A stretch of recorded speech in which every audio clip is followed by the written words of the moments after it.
মেয়েরা কি হুডি পরতে পারবে? প্রথম প্রশ্ন এটা, মেয়েরা কি হুডি পরতে পারবে?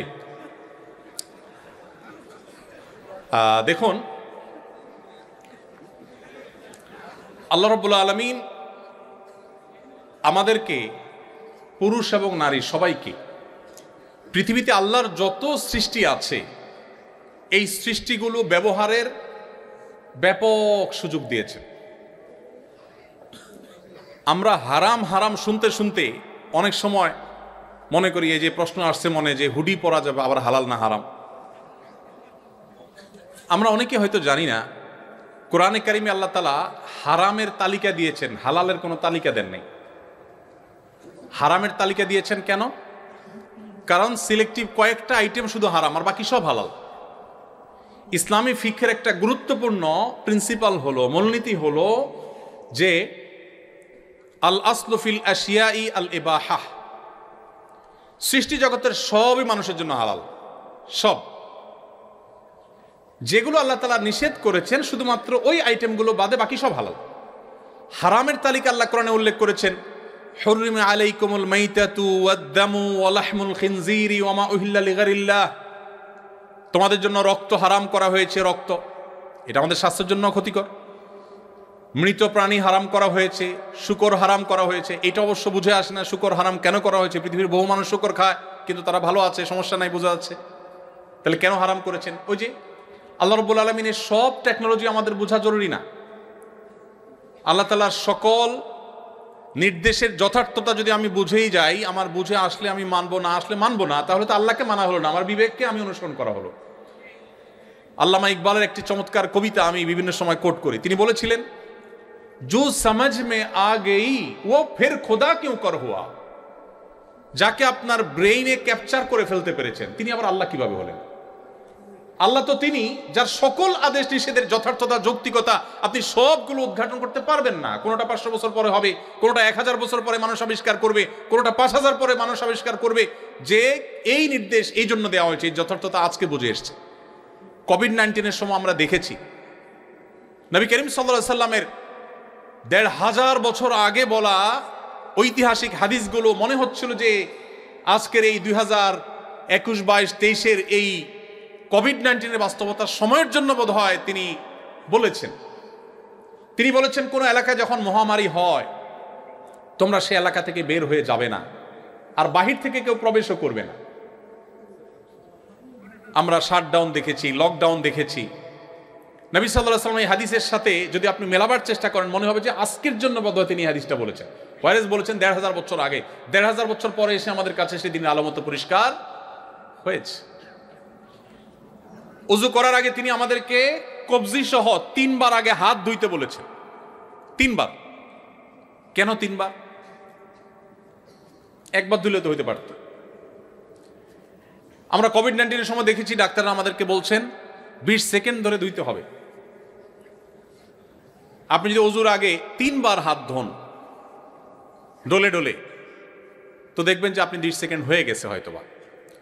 তো এইভাবে নবী করিম সাল্লাল্লাহু আলাইহি সাল্লামের বহু আদেশ নিষেধ, আল্লাহ তাআলা বহু আদেশ নিষেধ, যেটার যৌক্তিকতা, যথার্থতা হয়তো আমার এখন বুঝে আসছে না, পরে আসবে। আমার বুঝে আসা সবসময় জরুরি না, বরং অনেক কিছু বুঝে না আসাটাই যৌক্তিক। যাই হোক, তো যেটি বলছিলাম, কোরআনে আল্লাহ তাআলা হারামের তালিকা উল্লেখ করেছেন। শুকর আল্লাহ কেন হারাম করেছেন, সেখান থেকে কথাগুলো আসলো। কেন হারাম করেছেন? হয়তোবা আরো 200 বছর পরে আবিষ্কার হবে, মানুষ আবিষ্কার করবে, গবেষণা করে বের করবে যে এর মধ্যে কি সমস্যা আছে, কেন আল্লাহ তাআলা হারাম করেছেন। হয়তোবা মানুষ আবিষ্কার করতেই পারবে না, কিন্তু নিশ্চয়ই এর ভিতরে কল্যাণ নিহিত আছে। তো হারামের তালিকা উল্লেখ করে আল্লাহ তাআলা বলেছেন, ওয়া উহিল্লা লাকুম মা ওয়ারাআ যালিক। এই যে হারামের তালিকা উল্লেখ করা হলো, এর বাইরে যা কিছু আছে সব তোমাদের জন্য হালাল। তাহলে মানুষের জন্য সবকিছু কি হালাল। ঠিক একইভাবে পোশাকের ক্ষেত্রে আল্লাহ তাআলা আমাদের কিছু মূলনীতি দিয়েছে। ছেলেরা পোশাকের ক্ষেত্রে টাকনুর নিচে পড়বে না, পায়ের গিরার নিচে তাদের পোশাক, উপরের দিক থেকে যাওয়া পোশাকগুলো যাবে না। মুজা বা যেগুলো থাকেই নিচে সেগুলো ভিন্ন, জামা, প্যান্ট, পাজামা, চাদর, এগুলো টাকনুর নিচে পুরুষরা পরবে না। কেন পরবে না?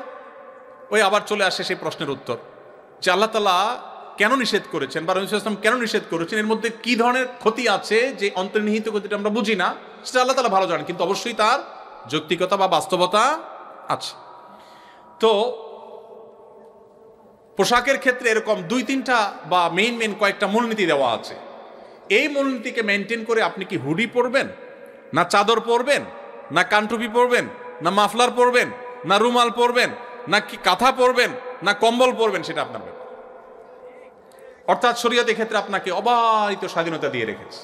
অতএব আমাদের যে বোন প্রশ্ন করেছেন যে মেয়েরা হুডি পরতে পারেন কিনা, আমার মনে হয় তিনি উত্তর পেয়েছেন যে হুডি এই পোশাক পরতে যদি কোন হাদিসে কোথাও বাধা নেই, নিষেধ নাই, অতএব কোনো মা কোনো বোন তিনি চাইলে এটা পড়তে পারেন, তিনি চাইলে অন্য কোনোটা পড়তে পারেন, এই স্বাধীনতা তাকে দেয়া হয়েছে এবং কোনো প্রকার বাইন্ডিংস এখানে রাখা হয়নি। আমাদের সমাজে আপনারা লক্ষ্য করবেন, ইসলামকে এমনভাবে চিত্রায়িত করার চেষ্টা করে একটা ক্ষুদ্র অংশ এই সমাজের, একটা নির্দিষ্ট চক্র, যে ইসলাম মানে আতঙ্কের একটা ব্যাপার স্যাপার। ইসলাম আসলে মনে হয় যে সব শেষ হয়ে যাবে, কেউ মনে কিছু করতে পারবে না, হুডি পড়তে পারবে কিনা মেয়েরা, এটা টেনশনের ব্যাপার হয়ে গেছে। ইসলামটাকে এইভাবে উপস্থাপন করা হয়েছে আমাদের সামনে, অথচ আমরা জানি না ইসলামের যে দণ্ডবিধিগুলো আছে ইসলামী বিচার ব্যবস্থায়, সে দণ্ডবিধিগুলোর ভেতরে সেই সমস্ত অপরাধের দণ্ড বা শাস্তি শরীয়ত নির্ধারণ করে দিয়েছে যেই অপরাধগুলো দমন না করলে সমাজ ক্ষতিগ্রস্ত হবে। কোনো ব্যক্তি নিজে যদি জাহান্নামের অতল তলে চলে যায়, সেটার জন্য শরীয়ত কোনো দণ্ড স্থাপন করে নাই। চুরি, এটা যদি নিয়ন্ত্রণ করা না যায়, সমাজ কি স্থিতিশীল হবে না অস্থিতিশীল হবে? এজন্য চুরির শাস্তি কোরআনে আছে। ডাকাতি যদি ব্যাপক হারে বেড়ে যায়, রাহাজানি বেড়ে যায়, জনজীবন বিপর্যস্ত হবে, সেজন্য ডাকাতির শাস্তি কোরআনে বলা আছে। হোয়ারেজ একজন মানুষ যদি এক ওয়াক্ত নামাজও না পড়ে, সমাজের মানুষের ক্ষতিগ্রস্ত হওয়ার কোনো ব্যাপার সেখানে থাকবে? এজন্য ইসলামের সবচেয়ে গুরুত্বপূর্ণ নির্দেশ, ইমানের পরে নামাজ যদি কেউ না পড়ে, তার জন্য কোনো দণ্ডবিধি বা কোনো দণ্ড কোরআন বা হাদিসে কোথাও নেই। যারা ইসলামকে আতঙ্কের একটা বিষয় হিসাবে উপস্থাপন করেন, তারা মূলত আমাদেরকে ইসলাম সম্পর্কে একটা ভুল বার্তা দিয়ে রেখেছেন। আমরা অনেক মুসলমানরাও মনে করি যে ইসলাম আসলে বোধহয় আমরা একটু ভালো করে দাঁড়াইতেও পারবো না, ভালো করে বসতেও পারবো না, এমন এমন বিদঘুটে এবং আজব আজব চিন্তা আমাদের মাথায় আসে, প্রশ্ন আমাদের মাথায় আসে, মনে হয় ইসলাম মানে একেবারে আমাদের টাইট হয়ে থাকতে হবে। অথচ একজন মানুষ তিনি যদি নামাজ না পড়েন, চরম শাস্তি তার জন্য আল্লাহ তাআলা দিবেন, কিন্তু দুনিয়াতে ইসলামী শরীয়তে কোনো দণ্ডবিধি রাখা হয় নাই, কারণ তার নামাজ না পড়ার কারণে তিনি ক্ষতিগ্রস্ত হবেন, সমাজে তার কোনো এফেক্ট হয়তো অন্যদের উপরে পড়বে না সরাসরি।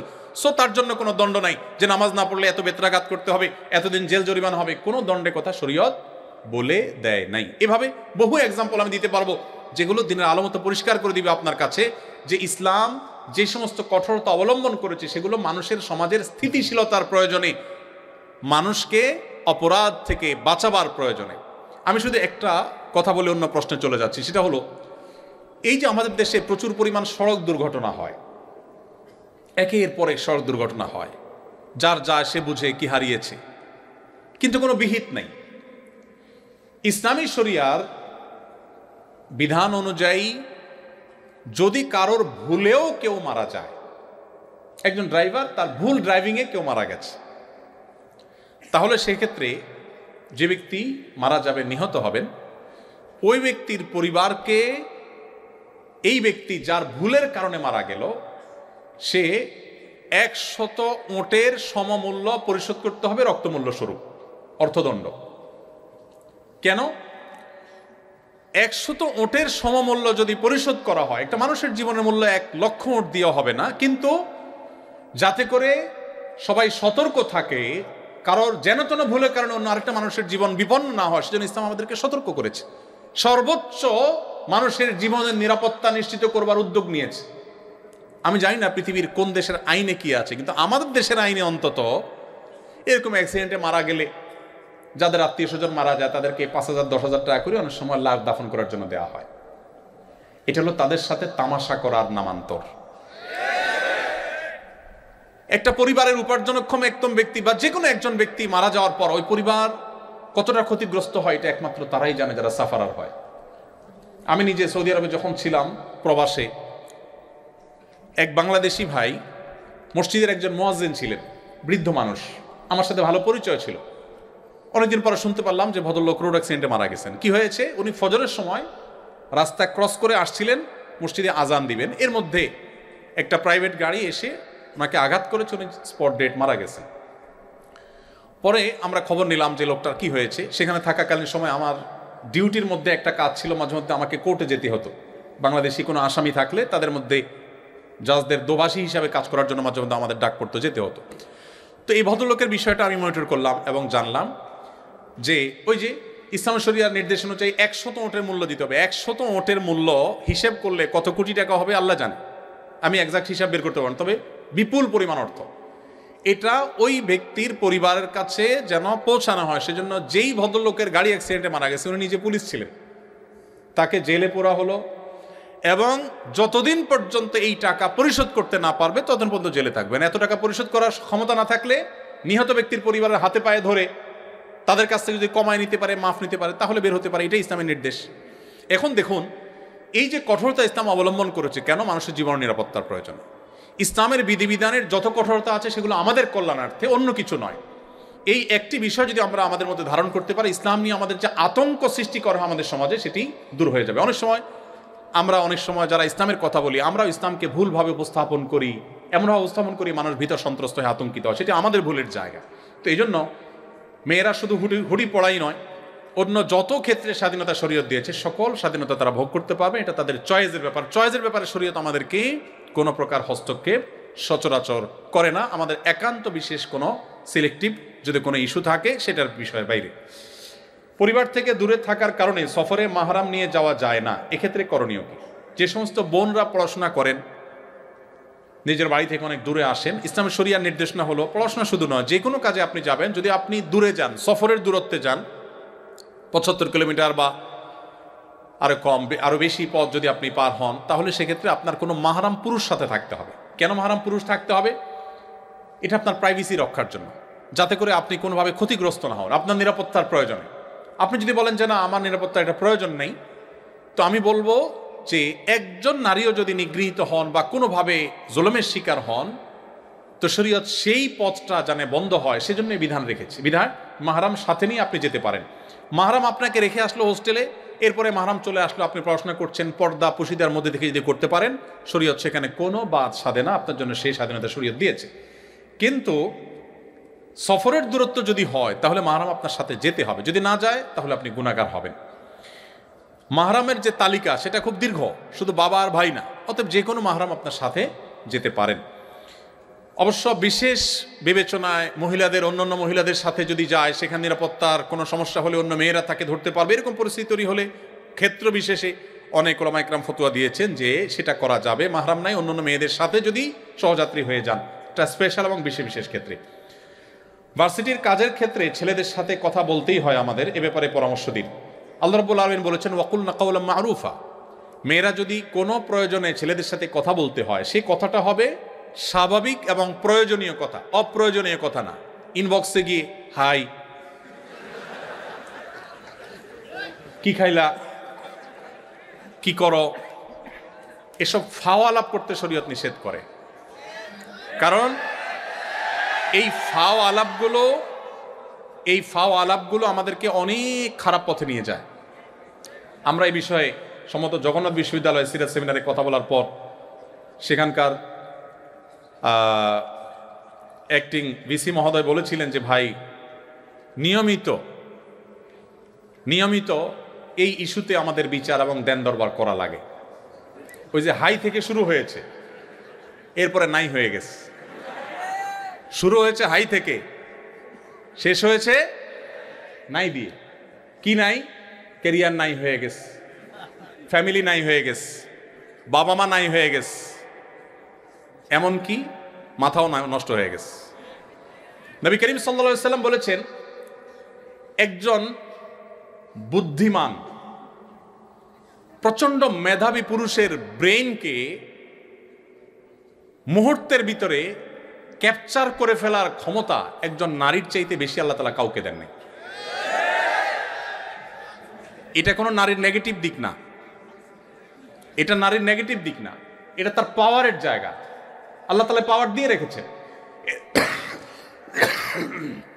এজন্য একজন পুরুষ তিনি সতর্ক থাকবেন, সজাগ থাকবেন যে আমি কোনোভাবে যেন ভুল পথে পা না বাড়াই, অসময়ে অজাগায় হাই দিয়া যেন নাই হয়ে না যায়। সতর্ক থাকতে বলে শরীয়ত। শরীয়ত বলে আমাদের সকল ভালোবাসা এগুলোকে আমরা জমিয়ে রাখব, সবগুলোকে বুকে জমিয়ে রাখব আমাদের জীবনে বৈধ জীবন সঙ্গিনীর জন্য। আর যদি রাস্তাঘাটে, অলিতে গলিতে, ক্লাসরুমে মেসেঞ্জারের চিপা চাপায় ভালোবাসা যেখানে সেখানে বিলায় বেড়ান, জীবনে যখন ভালোবাসা নিজের বৈধ সঙ্গীকে নিবেদন করার প্রয়োজন হবে তখন দেখবেন ভালোবাসার পুঁজিতে টান পড়ছে, তখন খুঁজার ভালোবাসা হাতে পাবেন না। এই জন্য যারা নিজের চরিত্রকে হেফাজত করে এরা দেখবেন তাদের সম্পর্কগুলো অনেক প্রগাঢ়, স্বামী স্ত্রীর মধ্যে ভালোবাসা অনেক বেশি।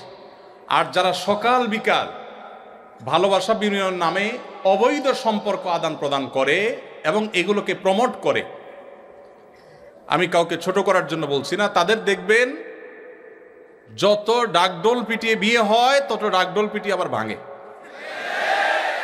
আপনাদেরকে সকাল বিকাল যারা নাটক, সিনেমা, নোবেল, উপন্যাসে প্রেম নামক এই হারাম রিলেশনকে যারা শিখায়, মুসলিম যুবকের তেজ ধার দ্বারা ধ্বংস করার চক্রান্তে লিপ্ত, সেই তথাকথিত প্রেম বা ভালোবাসার অভিনয় করে করে যারা আপনাদেরকে শিখায় কিভাবে প্রেমকে জয় করতে গিয়ে ধর্মকেও বৃদ্ধাঙ্গুলি দেখাতে হবে, নিউজে পজিটিভলি দেখানো হবে, অন্য ধর্মের দুইজন দুই ধর্মের হওয়া সত্ত্বেও তাদের ধর্ম তাদের ভালোবাসায় বাধা হয়ে দাঁড়ায় নাই। বাহ, উনি একটা কিছু জয় করেছেন। কি জয় করেছেন? ওনার ভালোবাসা উনি জয় করেছেন।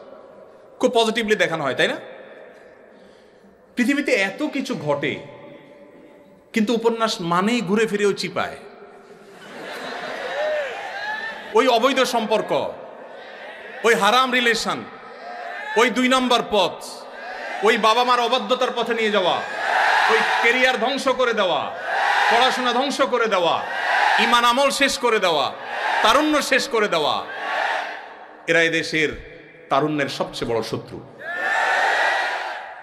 এদেশে যত আত্মহত্যা করেছে তরুণেরা অপরিণত বয়সে প্রেম নামক এই অবৈধ রিলেশন করতে গিয়ে, যত বাবা মায়ের বুক খালি হয়েছে, যত বাবা মায়ের সাথে সন্তানের সম্পর্ক নষ্ট হয়েছে, যত সন্তান ঘর ছাড়া হয়েছে, যত তরুণের পড়াশোনা ধ্বংস হয়েছে, যত তরুণের ক্যারিয়ার নষ্ট হয়েছে, যত মানুষের চাকরি জীবন ধ্বংস হয়েছে, যত সংসার ভেঙেছে, যত বাচ্চারা মা বাবার স্নেহহারা হয়েছে, এই সবগুলোর জন্য তথাকথিত বিবাহ বহির্ভূত অবৈধ ভালোবাসার প্রমোটাররা আসামি।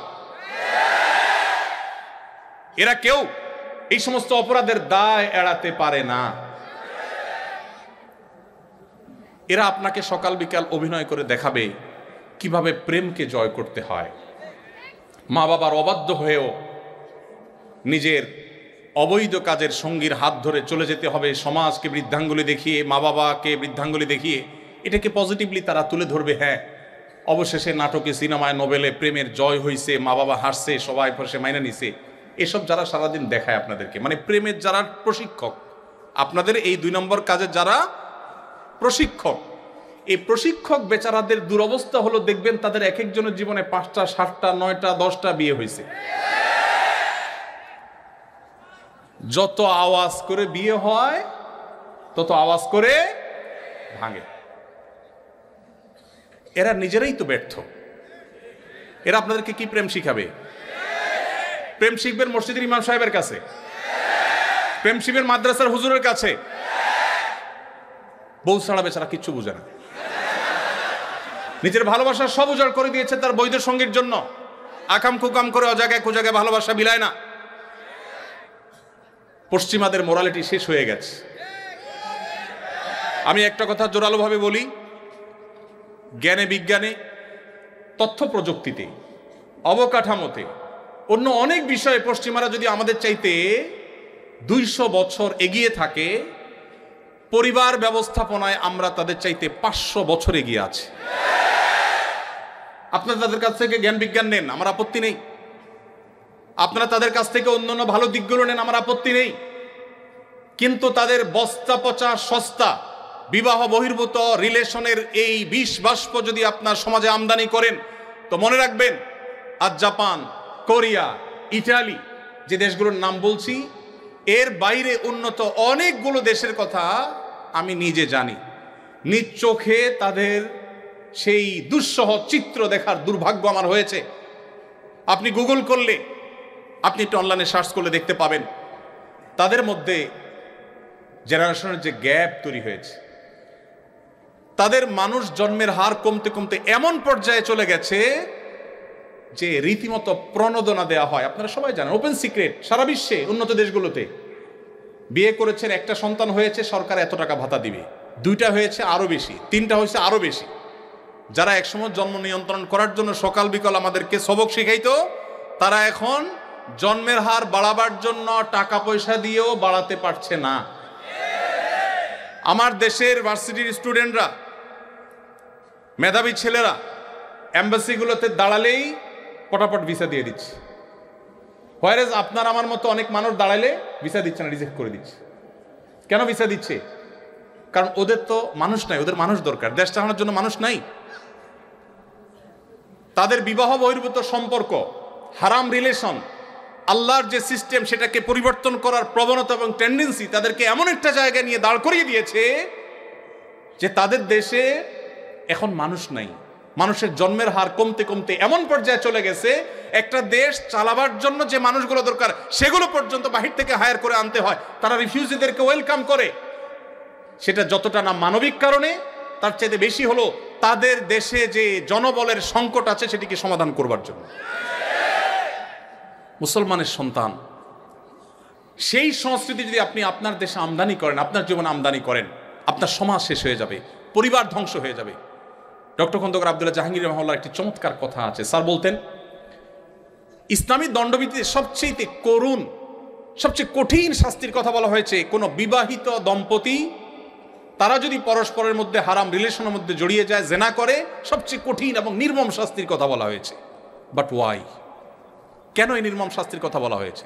দুজন মানুষ, তারা দুইজনে সম্মত হয়ে একটা অপরাধে লিপ্ত হয়েছে, আল্লাহ তাদের শাস্তি দিবেন, ভালো কথা। দুনিয়াতে এত নির্মম শাস্তি কেন? তারা তো কারো কোনো ক্ষতি করে নাই, সমাজের কোনো ক্ষতি করে নাই। স্যার বলেছেন, তারা সমাজের সবচেয়ে বড় ক্ষতিটা করেছে। কি?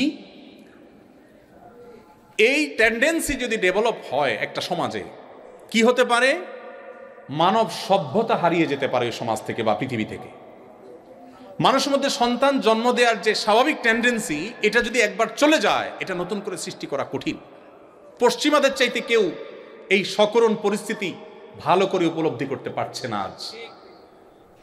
যারা উন্নত দেশগুলোতে গিয়েছেন, সেখানে পড়াশোনা করেছেন, স্যাররা অনেকে গিয়েছেন নিশ্চয়ই, তারা ভালো করে বলতে পারবেন। এই জন্য মুসলিম তরুণ ভাই আমার, আল্লাহর ওয়াস্তে এই অবৈধ সম্পর্ক করে নিজেকে ইউ মনে করেন না। যারা এই অবৈধ সম্পর্কে লিপ্ত হন, আপনি সবচেয়ে সেকেলে, আপনি সবচাইতে আনস্মার্ট, সবচেয়ে স্মার্ট, সবচেয়ে বুদ্ধিমান তরুণ সে, বুদ্ধিমান তরুণী সে, যার তার সমস্ত আবেগ অনুভূতিগুলোকে বৈধ রিলেশনের জন্য জমিয়ে রাখে, অপেক্ষা করে। এত ভালোবাসাবাসি আপনাদের, এরপরে ঘরে ঘরে কেন বিবাহ বিচ্ছেদ এত বাড়ছে? আপনি পত্রিকার পাতা খোলেন, যেই হারে বিবাহ নিবন্ধন হয়, ওই হারে বরং কোনো কোনো ক্ষেত্রে তার চাইতে বেশি তালাকের নিবন্ধন হচ্ছে, ডিভোর্সের নিবন্ধন হচ্ছে। কেন রে ভাই? আমি এই কথাটা বিভিন্ন জায়গায় বলার চেষ্টা করি। আপনাদের যুগে বা আমাদের যুগে এখন ভালোবাসা বিনিময়ের যত রাস্তা আছে, ফেসবুকে লিখে পাঠাতে পারছেন কি আই লাভ ইউ স্ত্রীকে, আমি বৈধ ক্ষেত্রে বলছি, আবার উনিও আপনাকে বলছেন টু। আপনি চাইলে ইমোতে করতে পারছেন, ফোন কলে বলতে পারছেন, মেসেজ পাঠাতে পারছেন, কত কাহিনী করতে পারছেন। সকালে নাস্তা করাচ্ছেন, বিকালে চাইনিজ খাওয়াচ্ছেন, ফুচকা খাওয়াচ্ছেন, চটপটি খাওয়াচ্ছেন, ভালোবাসা দিচ্ছেন, 3 পিস জামা একটা পরে 5টা দিচ্ছেন, বাট ভালোবাসা থাকছে না। সব মেড ইন চায়না হয়ে গেছে। আর আগের যারা ছিলেন আমাদের মুরব্বীরা, এখানে 2-1 জন মুরব্বী দেখা যাচ্ছে, এই মুরব্বীদের ভালোবাসাগুলো এক একটা সব মেড ইন জাপান, এত স্ট্রং। দেখবেন চাচাকে যদি যায় বলেন, চাচা চাচির ব্যাপার আমার ডাউট হয়, কার সাথে যেন কথা বলে, দেখবেন কানের নিচে সর্বশক্তি সঞ্চয় করে একটা চড় মেরে দিবে যে বেয়াদব, তুই কল্পনা করলি কিভাবে। কারণ চাচার ওই যে সারা জীবনের বৈধ ভালোবাসা সব জমিয়ে রাখছে, সব দিচ্ছে, দুজনের মধ্যে কোনো খাত ছিল না, ভালোবাসাটা পুরানি খাত। আর আপনারা, আমরা যারা এই যুগের তরুণরা রাস্তাঘাটে যেখানে সেখানে ভালোবাসা বিলাচ্ছেন, মনে করেন আপনি ভালোবাসার মেশিনে পরিণত হয়েছেন। সবচেয়ে বড় ভিখারি এবং সবচেয়ে বড় অভাবী। আপনার জীবনে প্রেম বলতে আসলে কিচ্ছু নাই, যা আছে সব ভোগের জন্য প্রতারণা এবং প্রবঞ্চনা। আল্লাহর নবীর আনিত এই দ্বীন এবং শরিয়াকে যদি মেনটেন করেন আপনার ব্যক্তিগত জীবনে, আপনার চরিত্র যদি হেফাজত করেন, নবী সাল্লাল্লাহু আলাইহি ওয়াসাল্লাম বলেছেন, মাইয়াহফাজনি মা বাইনা লিহিয়াইহি ওয়া মা বাইনা রিজলাইহি আদমাল্লাহুল জান্নাহ। যে মানুষ, যে যুবক, যে তরুণ, যে মুসলমান নিজের দুই চোয়ালের মধ্যবর্তী অঙ্গ অর্থাৎ তার মুখকে এবং তার দুই পায়ের মধ্যবর্তী অঙ্গ অর্থাৎ তার সম্ভ্রমকে রক্ষা করতে পারবে, এগুলো সে হারাম পথে ব্যবহার করবে না, এই দায়িত্ব এবং গ্যারান্টি যে যুবক যুবতী, যে মানুষ নিবে, নবী সাল্লাল্লাহু আলাইহি ওয়াসাল্লাম বলেছেন কিয়ামতের দিন আল্লাহর কাছ থেকে জান্নাত পাইয়ে দেওয়ার দায়িত্ব আমি নিলাম। চ্যালেঞ্জ গ্রহণ করা যাবে ইনশাআল্লাহ। আল্লাহ আমাদেরকে তৌফিক দান করুন। পশ্চিমাদের ভালো জিনিসগুলো নেবেন, এই সমস্ত ফালতু জিনিস নেবেন না। আল্লাহ আপনাদের আমাদের সবাইকে হেফাজত রাখার তৌফিক দান করুন। মাঝে মাঝে কোনো ইবাদতে মন বসে না, নামাজ কোরআনে মনোযোগ আসে না, তখন কি করা উচিত? মনোযোগ না আসার অনেক কারণ, এর ভিতরে সবচেয়ে বড় কারণ হলো আমাদের সোশ্যাল মিডিয়ার আসক্তি। আমাদের ডাক্তার নাবিল ভাই এক্ষেত্রে অনেক ভালো বলেন, মাশাআল্লাহ। আমি তো টিপিক্যাল হুজুর মানুষ, আমি হুজুরি ওয়াজ করব, আপনাদের সাদামাটা কথা বলবো। উনি সায়েন্সের ছাত্র, তিনি সায়েন্স দিয়ে সুন্দর করে বোঝান। ওনাকে বিভিন্ন সময় ফোন টোন করি আমি, কখনো ফোনে পাওয়ার কোনো পথ নাই। উনি দিনে একটা সময় মোবাইল খোলেন, ওই এক সময় সব কিছু দেখেন বা ধরেন। সেদিন ঢাকা মেডিকেল কলেজে সিরাজ সেমিনারে স্বাধীনতা পদকপ্রাপ্ত ডাক্তার কিডনির কি যেন স্যারের নাম, কামরুল ইসলাম স্যার সম্ভবত, ওনার সাথে একই সেমিনারে ছিলাম। তো উনি বলছেন স্টুডেন্টদেরকে যে দেখো, আমার কোনো স্মার্টফোন নাই বাবারা, আমি একটা বাটন ফোন চালাই। তোমাদের কি মনে হয় যে এখনকার জ্ঞানে বিজ্ঞানে তোমাদের চাইতে আমি খুব বেশি পিছিয়ে আছি? তো আমাদের ইবাদতে মনোযোগ না থাকার অন্যতম কারণ হলো এ আসক্তি। আমি বিভিন্ন সময় বলি, আজও আপনাদেরকে বলছি, আমার এই ফোনে ফেসবুক বা ইউটিউবের অ্যাপ নাই, অথচ আপনারা অনেকে আমাকে ফেসবুক হুজুর হিসাবে জানেন, আপনারা অনেকে আমাকে ইউটিউব হুজুর হিসাবে জানেন, কিন্তু আমার মোবাইলে ফেসবুক বা ইউটিউবের অ্যাপ নাই। কখনো বিশেষ প্রয়োজন হলে, ইমার্জেন্সি লাগলে ডাউনলোড করে কাজ সেরে সাথে সাথে আবার আনইনস্টল করে ফেলি। আমি ইনস্টল করে সাথে সাথে আবার আনইনস্টল করে ফেলি। তো ইবাদতে মনোযোগ নষ্ট হওয়ার জন্য সবচেয়ে বেশি দায় এইটার। এর পাশাপাশি আমাদের গুনাহগুলো আমাদের মনোযোগ নষ্ট করে দেয়। সেজন্য তাকওয়া এবং গুনাহমুক্ত পরিবেশ আমাদের জন্য খুব বেশি গুরুত্বপূর্ণ। আমি ইতিকাফে বসার নিয়ত বা মানত করেছিলাম, কিন্তু যদি না মানি তাহলে কোনো ক্ষতি হবে কিনা? ইতিকাফে বসার যদি মানত করেন যে আল্লাহ এই কাজটা হলে আমি ইতিকাফ করব, তাহলে ইতিকাফটাকে করতে হবে যদি সেই কাজটা হয়ে যায়। কারণ মানত করে ফেললে যদি লিগ্যাল এবং বৈধ মানত হয়, সেটা পূরণ করা ওয়াজিব হয়। এরপর প্রশ্ন হলো,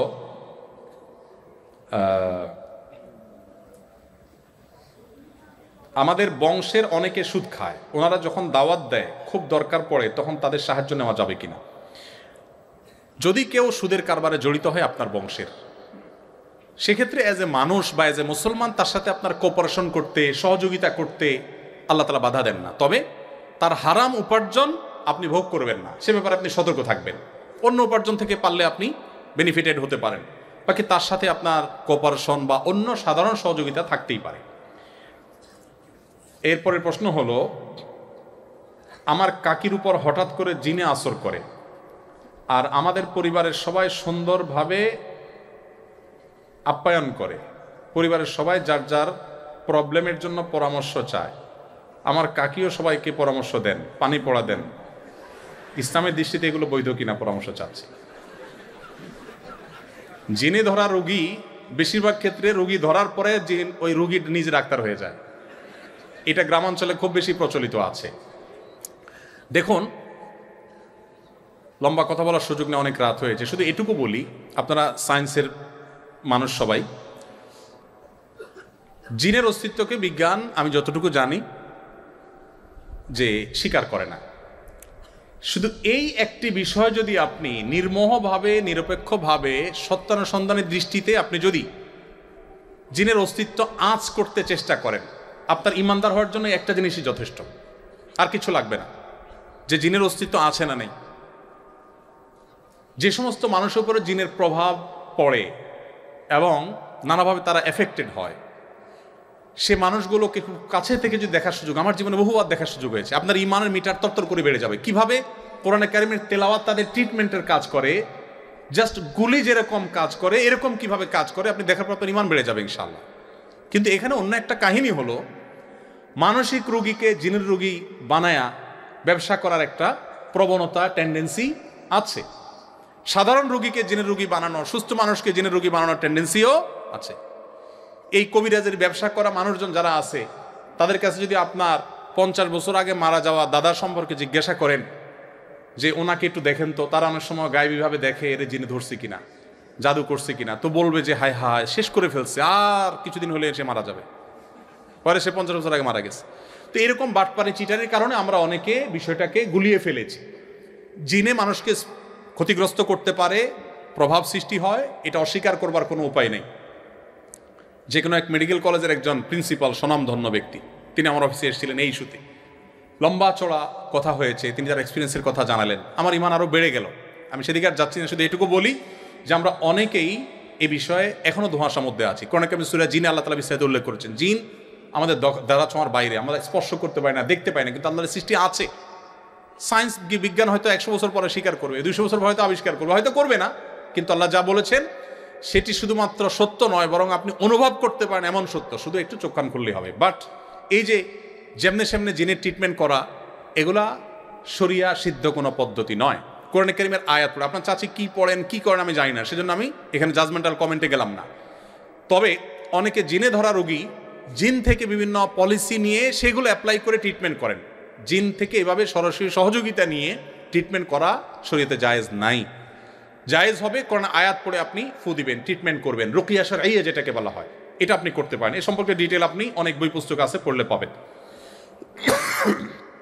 ছোটবেলায় চুরি করেছি, মানুষের নানাভাবে ক্ষতি করেছি, এখন এইগুলোকে আর পাই, এখন ওই মানুষ আর পাই না, এখন তার জন্য তওবা করেছি, যাদের হক নষ্ট করেছি তাদের জন্য কি করব। এটা খুব ডেঞ্জারাস একটা বিষয়, যে ছোটবেলায় কারোর হক নষ্ট করেছেন বা বড় হওয়ার পর নষ্ট করেছেন, এরপর তারা খুঁজে পাচ্ছেন না, কি করবেন? তার পক্ষ থেকে যে পরিমাণ ক্ষয়ক্ষতি হয়েছে, তারা যদি পাওয়ার কোনো স্কোপ না থাকে, তার পক্ষ থেকে কোনো গরিবকে দান করে দিবেন, ইনশাআল্লাহ আপনি দায়মুক্ত হবেন।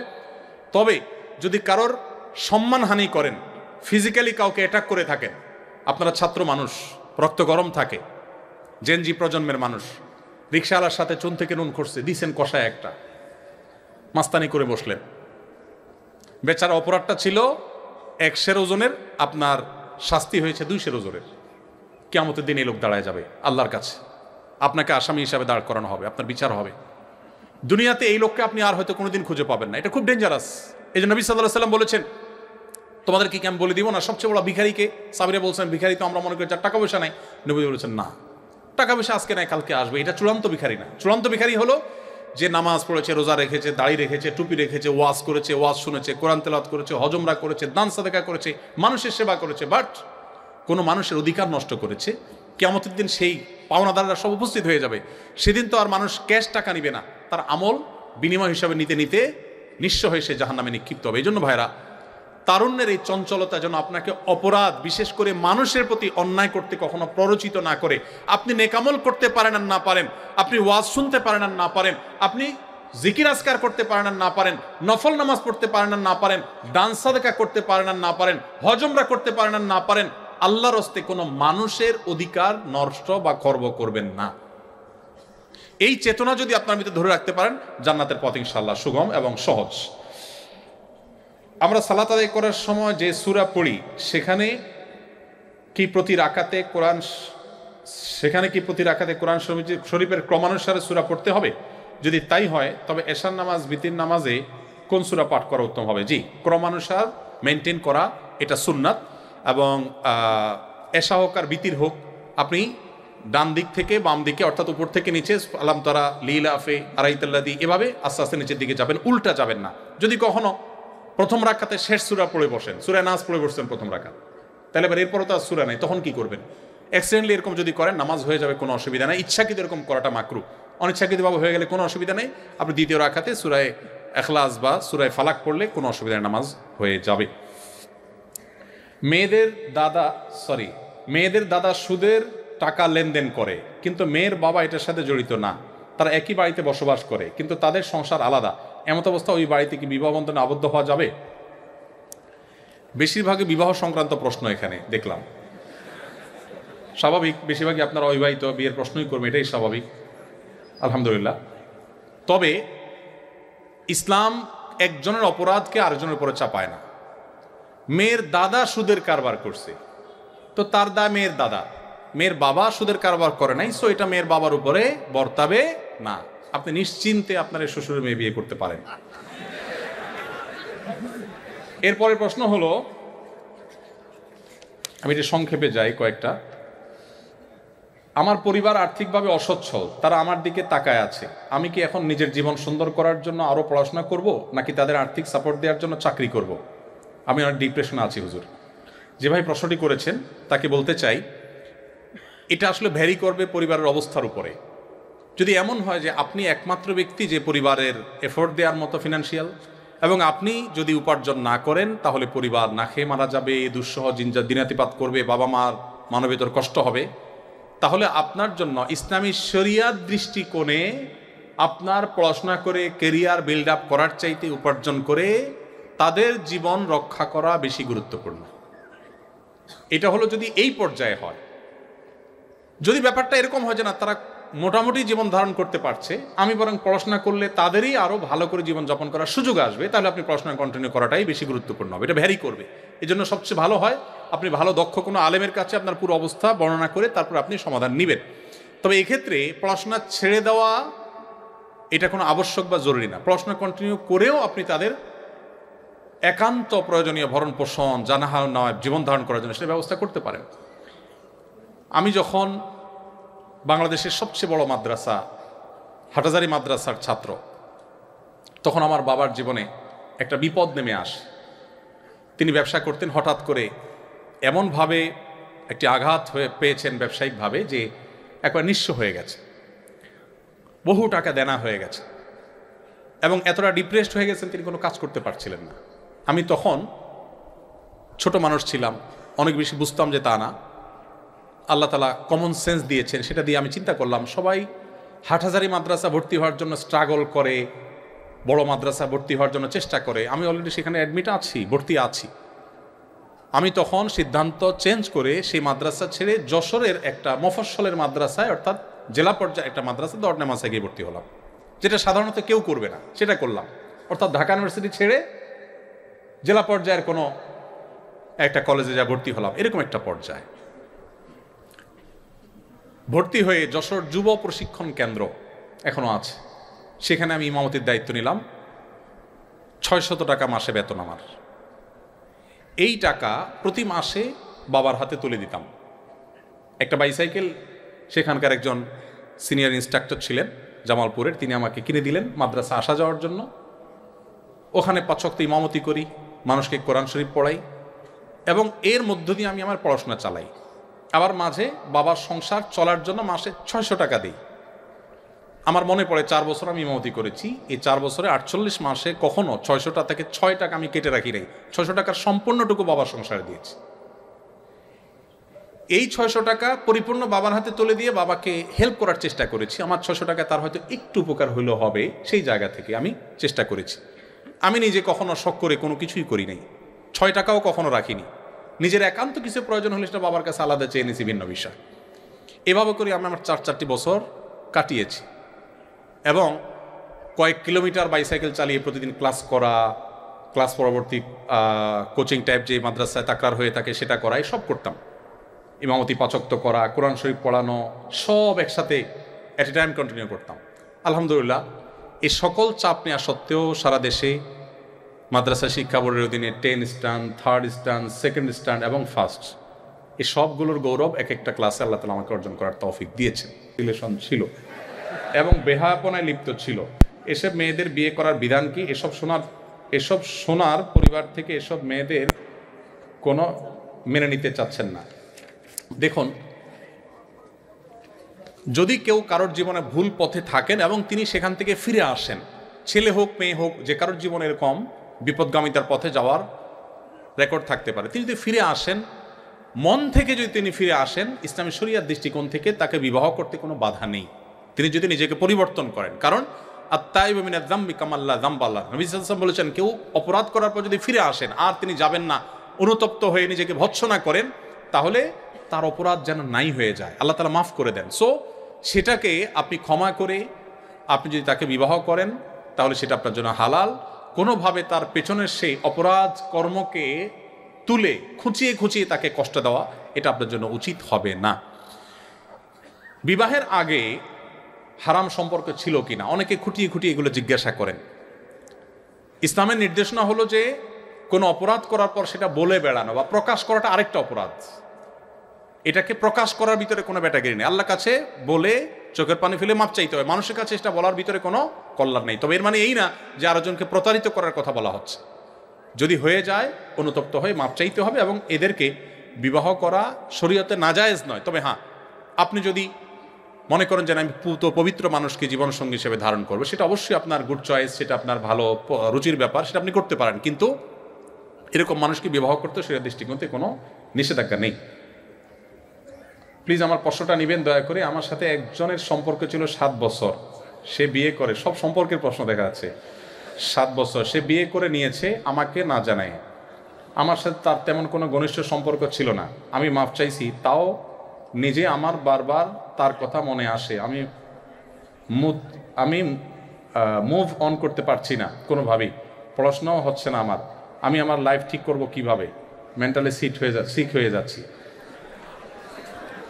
যারা এরকম অনেকেই প্রশ্ন করেন, যদি এরকম কারোর ছ্যাঁকা খাওয়ার রেকর্ড থাকে, তাদেরকে আমি বিনয়ের সাথে বলবো, যাকে আপনি ভুলতে পারছেন না, আপনার এই সরলতা দেখে আমার করুণা হয়, আমার মায়া হয়। কেন করুণা হয়, কেন মায়া হয়? কারণ যে আপনাকে ছাড়া আরেকজনের সাথে বিবাহ করে সুন্দর জীবন যাপন করছে, আপনি তাকে ভুলতে পারা উচিত। কারণ আপনার যাকে প্রয়োজন হয় নাই, এটা জানার পর আপনার বোঝা উচিত যে আপনি ভুল জায়গায় ছিলেন। এখন সে যদি একটা বিয়ে করে সুখী থাকে, আপনি ছেলে হয়ে থাকলে আপনার সামর্থ্য থাকলে 4টা বিয়ে একসাথে করা উচিত, যাতে তার কাছে প্রমাণ করা যায় যে তুমি যদি আমার ছাড়া সুখী থাকতে পারো, তোমার চাইতে আমি বেশি সুখী আরো। এটা হলো বেটাগিরি। আর আদা বেটাগিরি হলো আপনি যেটা বললেন, আপনার মন খারাপ, আপনি কান্নাকাটি করছেন। কেন আপনি কান্নাকাটি করবেন? আপনার কিসে দুর্বলতা আছে? আপনার তো দুর্বলতা নেই, কেন কান্নাকাটি করবেন? হারাম সম্পর্ক থেকে আল্লাহ তাআলা উদ্ধার করেছেন, সামহাও যেভাবে হোক দুজনের পথ দুইটা হয়ে গেছে, আল্লাহর কাছে শুকর আদায় করেন এবং শুদ্ধতার পথে ফিরে আসেন। আর এগুলো যৌবনের ভ্রম, একটা সময় খুব খারাপ লাগে, এগুলো দেখবেন একসময় নিজেরই হাসি পাবে, যখন ছেলে মেয়ে হয়ে যাবে বড়, তখন দেখবেন আরে কত পাগলামি ছাগলামি জীবনে করেছি। আমরা সবাই জানি যে এই বিশ্ব জগতের মালিক আল্লাহ, তিনি চাইলে সবকিছু করতে পারেন। এমনকি বলে দিয়েছেন কিয়ামতের দিন আমাদের হিসাব নেবেন। তাহলে আমার প্রশ্ন হলো, যদি আল্লাহর বিষয়ে সবকিছু জানি এবং সত্যি প্রকৃতভাবে আল্লাহকে বিশ্বাস করি, তাহলে তার আদেশ অমান্য কেন করি? আমার মনে হয় যদি সত্যি আমি আল্লাহকে বিশ্বাস করতাম, তাহলে আমি কখনোই তার আদেশ অমান্য করতাম না। সুতরাং এখানে আমার ঈমান প্রশ্নবিদ্ধ হচ্ছে। আর যদি বিশ্বাস করার পর অমান্য করি, তাহলে আমার আর ইবলিস শয়তানের মধ্যে পার্থক্য খুঁজে পাচ্ছি না। এই প্রশ্ন যিনি করেছেন, আমি তাকে বলতে চাই, বিষয়টাকে এত সহজে কনক্লুশনে নিয়ে আসার কোনো সুযোগ নেই। কেন? আমরা বিশ্বাস করি যে আমি যদি রাষ্ট্রের কোনো আইন অমান্য করি, তাহলে আমাকে শাস্তি পেতে হবে। এটা জানার পরও আমরা কি আইন অমান্য করি না? আমাদের এই আইন অমান্য করাটা কি এইটা প্রমাণ করে যে আমি আসলে রাষ্ট্রের আইন বলে কিছু আছে যে এটাকে বিশ্বাস করি না? ব্যাপারটা কি তাই? ঠিক একইভাবে যদি কেউ আল্লাহর প্রতি বিশ্বাস রাখা সত্ত্বেও তিনি অপরাধে গুনাহে লিপ্ত হন, আল্লাহর অবাধ্য হন, তার মানে হলো আল্লাহর প্রতি বিশ্বাসে তার উইক আছে, দুর্বল আছে, এটা তিনি বেঈমান হয় না। এর ফলে পৃথিবীতে একটা সম্প্রদায় আছে যারা মনে করে কোনো মানুষ যদি মুসলমান হওয়ার পর কোনো অপরাধে লিপ্ত হয়, সে ইসলাম থেকে খারিজ হয়ে যায়। এটা তাদের সেই চরমপন্থী যারা, তাদের বিশ্বাস বা আকিদা, এটা আহলে সুন্নাত জামাত বা সত্যপন্থীদের কোরআন সুন্নাহর অনুসারীদের আকিদা নয়। আমরা বিশ্বাস করি কোনো মুসলমান তিনি নিজে আল্লাহর প্রতি বিশ্বাস থাকা সত্ত্বেও যদি অপরাধ কর্মে লিপ্ত হন, তাহলে তার মুসলমানিত্বটা দুর্বল, তার বিশ্বাসটা উইক, জাস্ট এটুকু। এই লোকটা ইসলাম থেকে খারিজ হওয়া এত সহজ নয়। মানুষকে ইসলাম থেকে খারিজ করার আগে বহুবার ভাবতে হবে আমাদের। ছেলেদের উপর একটা মেয়ের দায়িত্ব, তাই মেয়েদের চাকরি করাটা উচিত না, এতে পর্দা সঠিকভাবে পালন করা হয় না। কিন্তু পরিবারের দায়িত্ব যদি মেয়ের উপরে থাকে, তখন মেয়ে কি করবে? ছেলেদেরকে আল্লাহ তাআলা দায়িত্ব রেখে দিয়েছেন যে ছেলেরা উপায় উপার্জন করে কামাই করে সংসার চালাবে। পশ্চিমাদের লাইফস্টাইল অবশ্য ভিন্ন। তাদের সিস্টেম হলো ছেলে মেয়ে দুইটাই চাকরি করবে, বাসা ভাড়া দুইজনে হাফ হাফ শেয়ার করবে, রান্না বাড়া বাজার সদা সব হাফ হাফ শেয়ার করবে। তাদের এই আইডিয়া তারা এক্সপেরিমেন্ট করেছে, প্রতিষ্ঠিত আছে, কিন্তু তারা সুখী নেই, সংসারগুলোর অবস্থা ভয়াবহ। আমরা যারা এদিকে আছি তারা আলহামদুলিল্লাহ সেই তুলনায়, অর্থাৎ এই অঞ্চলের শুধু মুসলমানরা, এই অঞ্চলের হিন্দু মুসলমানরা সবাই ওই দিক থেকে তাদের চাইতে আলহামদুলিল্লাহ ভালো অবস্থানে আছে। তো এই ক্ষেত্রে আমি বলবো, ছেলে উপার্জন করবে। কোনো মেয়ে যদি এরকম পরিস্থিতিতে পড়ে যে তার সংসার চালাবার জন্য তিনি ছাড়া আর কেউ নাই, শরীয়ত তাকে ঘরে বসে না খেয়ে মরে যেতে বলে না। তিনি অবশ্যই শরিয়া স্বীকৃত পদ্ধতিতে তিনি ব্যবসা করতে পারেন। তিনি চাইলে পর্দার মধ্যে থেকে যদি চাকরি করার মতো কোনো স্কোপ থাকে সেটা করতে পারেন। আসুন্নাহ ফাউন্ডেশন থেকে আমরা এই ধরনের বোনদের জন্য আমাদের দেশের জাতীয় দক্ষতা উন্নয়ন কর্তৃপক্ষের অনুমোদন নিয়ে, লাইসেন্স নিয়ে আমরা একটা প্রতিষ্ঠান করেছি আসুন্নাহ স্কিল ডেভেলপমেন্ট ইনস্টিটিউটের অধীনে। আমাদের প্রশিক্ষণ নির্ভর কাজ আমরা প্রচুর পরিমাণে করছি।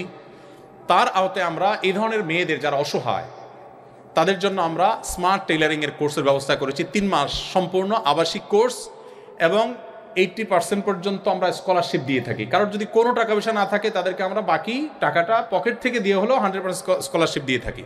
তাদেরকে ট্রেনিং দেওয়ার পর আমরা বলি প্রায় 60,000 টাকার উপাদান বা বিভিন্ন উপকরণ আমরা দিয়ে দিই, সেলাই মেশিন থেকে নিয়ে সুই সুতা থেকে এভরিথিং আমরা দিয়ে দিই। দিয়ে বলি আপনি এবার বাসায় চলে যান, প্রোডাক্ট তৈরি করেন আপনার প্রাপ্ত প্রশিক্ষণের আলোকে। সেই প্রোডাক্টগুলো আমি আবার আমাদের ফাউন্ডেশনের বিভিন্ন প্রোগ্রামে স্টল করে তাদের সেই প্রোডাক্টগুলো সেল করে দেই, তারা সমস্ত তাদের টাকাটা তুলে তারা নিয়ে যান। এভাবে আমাদের এই বোনদেরকে স্বাবলম্বী করবার জন্য আমরা ফাউন্ডেশন থেকে কাজ করছি। আপনারা পড়াশোনা শেষে বা আপনাদের ছাত্র জীবনে আপনারাও ইনশাআল্লাহ এ ধরনের বোনদের, অসহায় বোনদের জন্য যদি আপনারা উদ্যোগী হন, তাহলে আমাদের একটি বোনও তাদের সামান্য 2টি পয়সার জন্য তাদের চরিত্র, তাদের সম্ভ্রম, তাদের ইজ্জত, তাদের পর্দাকে কোথাও ভুলণ্ঠিত হতে দিতে হবে না ইনশাআল্লাহ। তো আমি আশা করব আপনারা মানবতার সেবায় সেখানে কাজ করবেন এবং ভূমিকা রাখবেন। রাত অনেক হয়েছে, অনেক প্রশ্ন আমার কাছে আছে। শেষ একটা প্রশ্ন, এটা গুরুত্বপূর্ণ খুব বেশি মনে হচ্ছে, যদি আমি শেষ করছি ইনশাআল্লাহ। এবং বাকি যে প্রশ্নগুলো আছে, ওয়াজ মাহফিলের একটা স্টাইল আছে, সেটা হলো বক্তা কথাবার্তা বলে ভাই অনেক কথা বলার ছিল, বলতে পারলাম না, আগামী বছর দাওয়াত পাইলে ইনশাআল্লাহ আমি চেষ্টা করব।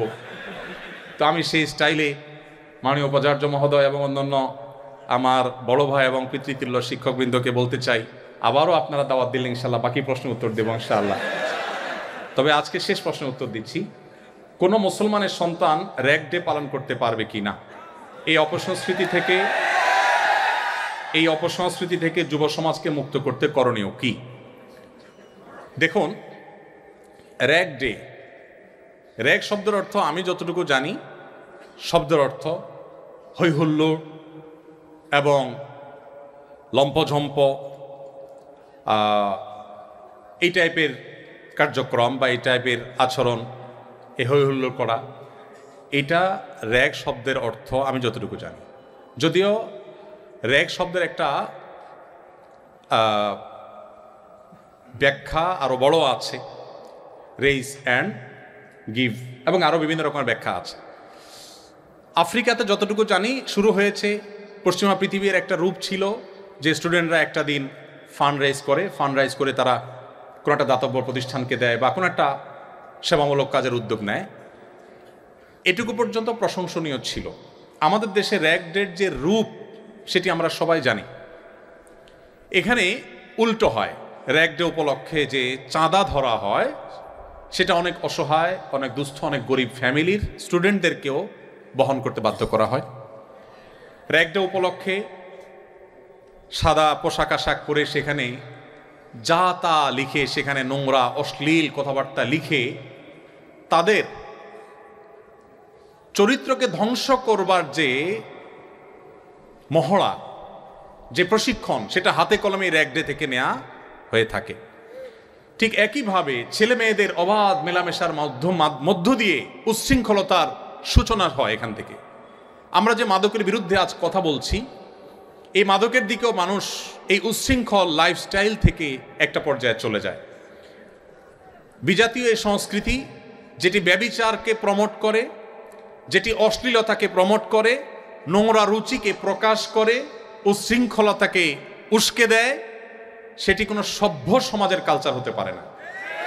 ইসলামী শরিয়ার দৃষ্টিকোণ থেকে কোনো মুসলমানের জন্য এই ধরনের আনুষ্ঠানিকতার সাথে ইনভলভ হওয়া জায়েজ নয়। যদি বলেন যে এ থেকে মুক্তির উপায় কি, মুক্তির উপায় হলো কাঁধে কাঁধ মিলিয়ে এ সকল বিজাতীয় অপসংস্কৃতিকে ঝেঁটিয়ে বিদায় করার জন্য সংকল্পবদ্ধ হওয়া। যদি সবাই ঐক্যবদ্ধভাবে চেষ্টা করেন, তাহলে সেক্ষেত্রে অপসংস্কৃতি মুক্ত শিক্ষাঙ্গন গড়ে তোলা এটা সময়ের ব্যাপার। এটার জন্য ঐক্যবদ্ধ থাকা গুরুত্বপূর্ণ, এটার জন্য আমাদের ইমানি চেতনায় শানিত থাকাটা গুরুত্বপূর্ণ, এটার জন্য সিরাতের আলোয় আলোকিত থাকাটা গুরুত্বপূর্ণ। আমি আশা করব আল্লাহ তাআলা আমাদের এই প্রিয় ক্যাম্পাসকে এবং দেশের অন্য সমস্ত শিক্ষা প্রতিষ্ঠানকে এই ধরনের অনাচার থেকে আল্লাহ তাআলা মুক্তি নসিব করবেন। আমরা সুস্থ সংস্কৃতির চর্চা করব, অসুস্থ সংস্কৃতির চর্চা করব না। যেই ছেলে র্যাগ ডেতে সে অশ্লীলতার চর্চা করতে কার্পণ্য করে না বা সেই সুযোগ যে পায়, এই ছেলেই আগামীর ধর্ষক হবে, এই ছেলে আগামীর উত্ত্যক্তকারী হবে, এই ছেলে ইফটিজার হবে, এই ছেলেই নানামুখী অপকর্মে লিপ্ত হবে। অতএব এটার পথ এখান থেকে বন্ধ করতে হবে এবং অন্যায়ের দুয়ারগুলো বন্ধ করার জন্য সবাইকে সম্মিলিতভাবে চেষ্টা চালাতে হবে। আমি আশা করবো আল্লাহ তাআলা আমাদেরকে সেই তৌফিক দান করেন। জাযাকুমুল্লাহ খাইর। আসসালামু আলাইকুম ওয়া রাহমাতুল্লাহি ওয়া বারাকাতুহু।